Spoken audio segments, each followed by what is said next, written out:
What is up, ladies and gentlemen of the Exchange? Welcome back to our daily devotional series. So today we're looking at John chapter 11, and this is the famous story of Jesus raising Lazarus from the dead. And so what we have, Jesus is with his disciples right now, and he gets this message from these two sisters, Mary and Martha, about their brother Lazarus.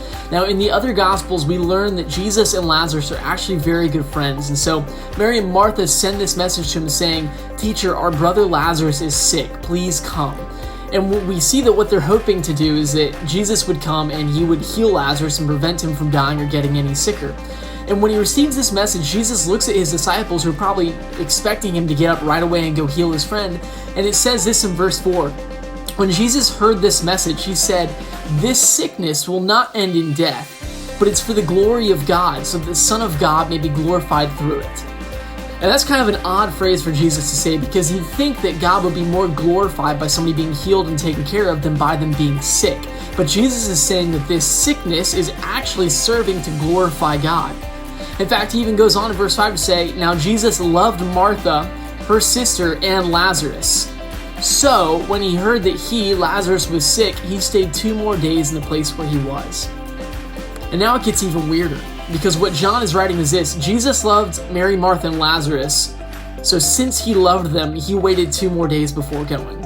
Now, normally when somebody's sick, if you're going to help them, you want to be quick about it. I mean, you look at what's going around the world right now. People, if they get really sick and they're having respiratory problems with this virus, they go to the hospital as quick as they can to get treatment. You don't want to delay. You want to get that fixed as quick as you can.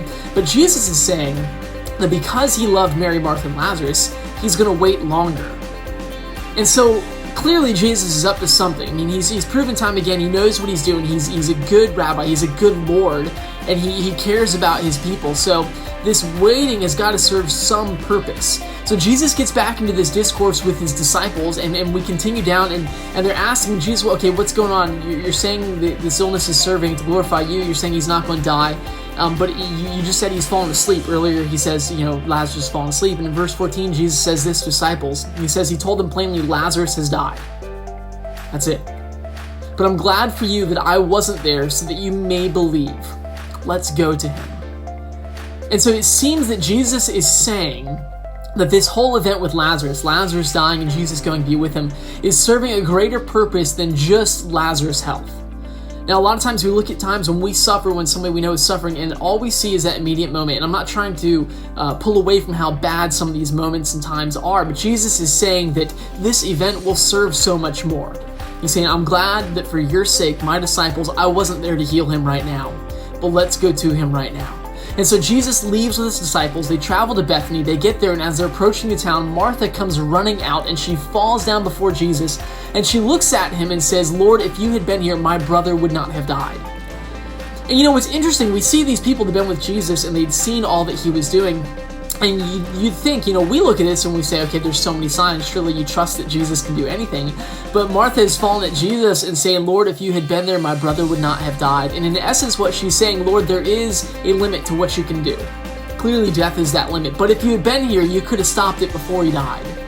But sadly, right now, you're not powerful enough to go back in time to change this. And so Jesus keeps going into town, and the people are overwhelmed. He's basically telling them, have faith in who I am, have faith that I am good. And as the word comes to Mary, Martha's sister, she's still at home, that Jesus has arrived, she gets up, leaves the house, runs to him, falls down, and says the same thing, "Lord, if you had been here, my brother would not have died." And again, you see that she does believe that Jesus, she even calls him Lord, that Jesus is powerful and can do a lot, but there seems to be a limit to her belief as well. It's not, "Lord, you're here, you can fix this," but, "Lord, if you had been here before now, my brother would not have died." And so Jesus looks at Mary, he looks at Martha, he looks at the people, he says, "Where is Lazarus? Take me to him." And when he gets to the tomb, it says, Jesus, deeply moved in verse 38, came to the tomb. It was a cave, and there was a stone lying against it, because what they used to do back then, they didn't necessarily dig graves a lot like we did. It was part of their religion that you were to be buried in more of a tomb setting. And so what they would do is they would hollow out this cave. It wouldn't be very big, and there'd be a shelf in it that you'd wrap this body and you'd lay the body on, and then you'd roll a big giant stone in front of it to block the entrance, and that was to prevent animals from coming in and out and disturbing the body. And that was the best way of containing the body. Now, while it was in there, it was not airtight, you couldn't get in, and so the body would start to decay. And so right now, we're about to see Lazarus has been in there for 4 days. The body is very much decayed at this point. It's going to smell, it's starting to rot. It's just what happens when anything decomposes. And so Jesus gets there, and it says in verse 39, "Remove the stone," Jesus told them. And Martha, the dead man's sister, looked at him and said, "Lord, there's already a stench. It's been 4 days since he has died." And Jesus looks at her and says, "Didn't I tell you that if you believed, you would see glory? You would see the glory of the Father." And so we get to the climax of this story, and this is what happens. Verse 41 says, "They removed the stone, and then Jesus raised his eyes and said, 'Father, I thank you that you heard me. I know that you always hear me, but because of the crowd standing here, I said this so that they may believe that you sent me.' And after this, he shouted with a loud voice, 'Lazarus, come out!' And the dead man came out bound hand and foot with linen straps and with his face wrapped in cloth. And Jesus said to those gathered, 'Unwrap him and let him go.'" Now, I'll be honest, in my life, in my walk with Jesus, there are a lot of times that I believe Jesus is the Son of God, and he has shown time and time again how much he loves me and what he can do. But there inevitably comes a time where I reach the end of my faith, and I'm like, "Jesus, you can't do anymore. Whatever's going on right now is so terrible, is so bad, is so impossible. I don't know that you can do anything now." Or there's times when something really bad happens and I question, "God, why are you allowing this bad thing to happen? Why would you allow me to suffer? Why would you allow this to go on?" We look around the world right now, "God, why are you allowing this sickness to run rampant through the world?"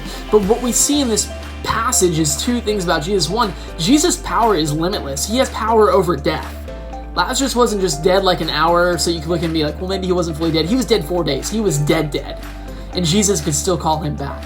But what we really see in this passage is that Jesus allows, and God allows, some really bad things to happen in order to show us even more who he is and how powerful he is. You see, Jesus is concerned about our welfare day to day, that we have food to eat, clothing, that we're safe. He doesn't promise that there's no trials, there's no difficulties, that everything will be golden. But he does promise that he's with us, and he does tell us time and time again that he's concerned about that. But even more so, he is concerned with our eternal well-being. He's concerned with our souls. There's one thing that all of us have in common. Every single person in the world, whether you're American, Chinese, African, European, Indonesian, wherever you're at, rich, poor, young, old, doesn't matter. Everybody has one thing in common, and that is that we all will die one day. The human life is finite.